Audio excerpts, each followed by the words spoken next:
Dans la paracha de Kitavo que nous lirons ce Shabbat, nous lirons notamment ce passage bien connu où la Torah nous décrit les bénédictions qu'Akadosh Baruch Hu, que Dieu enverra à Israël lorsque celui-ci se conformera parfaitement au commandement qu'il nous a donné. Mais il y a aussi le long passage des malédictions qui s'abattront sur Israël dans le cas contraire. La tradition du Midrash recense pas moins de 98 malédictions dans ce contexte-là. Et je voudrais citer un commentaire très intéressant de Rashi dans la paracha de Pinchas à propos des sacrifices que le peuple d'Israël est amené à offrir durant les 7 jours de Sukkot, de la fête de Sukkot. Il y a, comme on le sait, 90 taureaux qui sont offerts durant toute cette période en référence aux 70 nations, ce qui est significatif de la dimension universaliste du judaïsme, où les enfants d'Israël ne se contentent pas d'offrir des sacrifices pour eux-mêmes, mais pour l'ensemble de l'humanité. Mais il y a aussi des kevassim, des agneaux femelles, des agnelles, au nombre de 14 par jour, tous les jours, 7 fois 14, 98. Et Rashi nous dit, ces 98 agneaux correspondent aux 98 malédictions.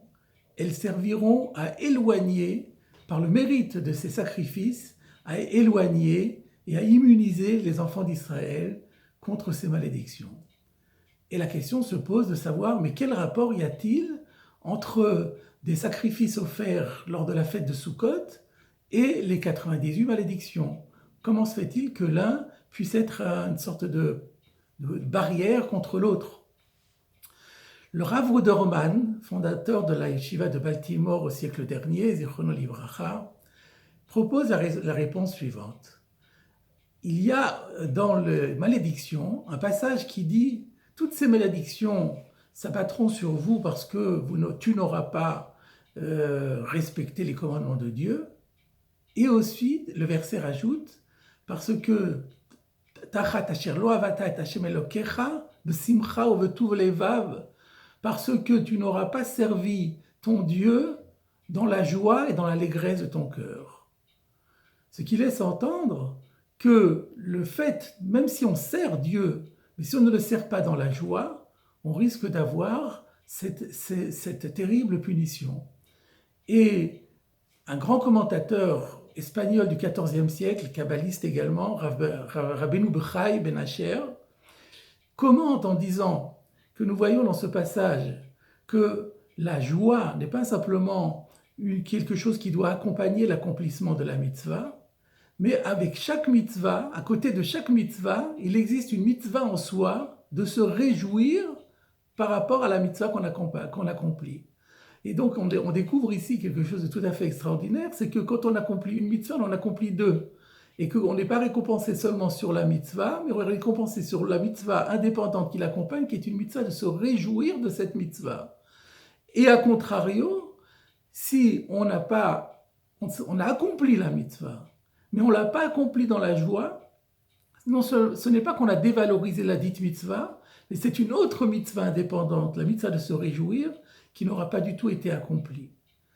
Et dans ce cas-là, nous dit Rav Ruderman, on comprend pourquoi la fête de Sukkot est la meilleure choisie pour nous immuniser contre ces malédictions.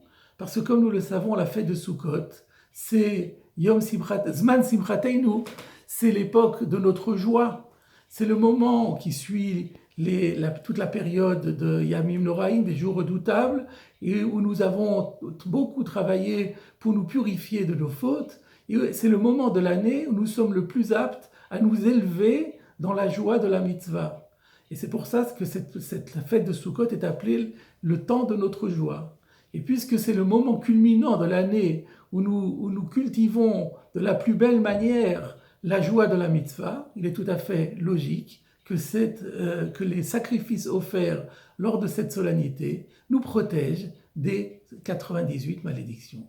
La question la plus importante qui reste à expliquer, c'est de comprendre comment se fait-il que accomplir les mitzvot scrupuleusement, mais ne pas les accomplir dans la joie, constitue un péché si grave qu'il peut appeler ces cataclysmes extraordinaires dont il est question dans notre paracha.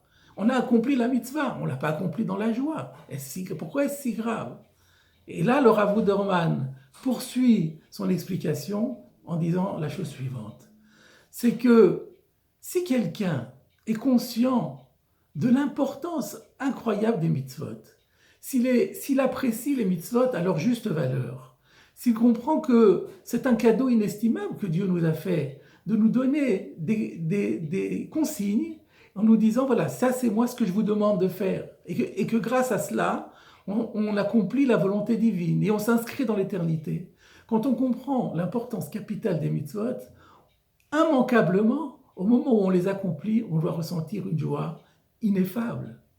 Et si on accomplit, à contrario, si on accomplit la mitzvah, mais sans en ressentir la moindre joie, c'est qu'on considère ces actes de mitzvah comme insignifiants. Et ça, c'est très grave, parce que les mitzvot, c'est fondamental. Et voilà la raison pour laquelle, si on n'a pas servi Dieu dans la joie, alors effectivement, il y a lieu de craindre que Dieu en prenne ombrage, parce que ça veut dire que quelque part, il y a un mépris du commandement de Dieu, donc derrière même un commandement, un mépris peut-être à Dieu ne plaise de Dieu lui-même. Donc nous découvrons ici que par la mitzvah, il y a effectivement, naturellement, une réaction de joie que nous devons avoir. Et cela est vrai notamment pour l'étude de la Torah.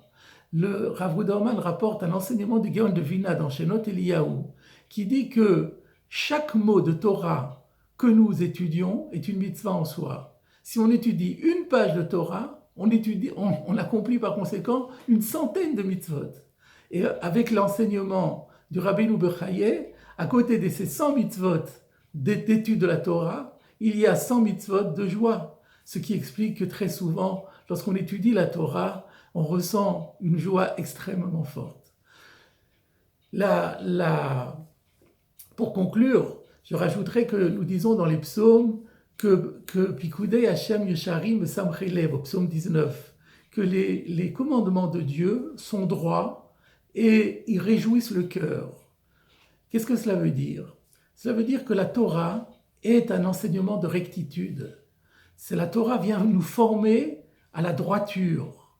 Or, la droiture ramène la joie. Ou le Yishrei Lev Simcha, ceux qui ont le cœur droit, eh bien, baignent dans la joie.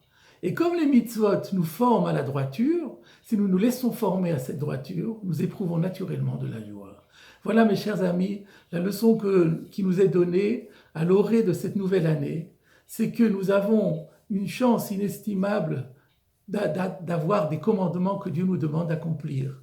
Et si nous sommes conscients que tous ces commandements sont autant d'opportunités de servir notre Dieu, de nous rapprocher de lui, de nous inscrire dans l'éternité, alors on va baigner dans la joie à chaque instant de notre vie, comme nous le disons dans la prière du vendredi, de tous les soirs, V'nismach b'divrei toratecha u'mitzvotecha leolam va'ed. Nous nous réjouirons des paroles de ta Torah et de tes commandements à tout jamais.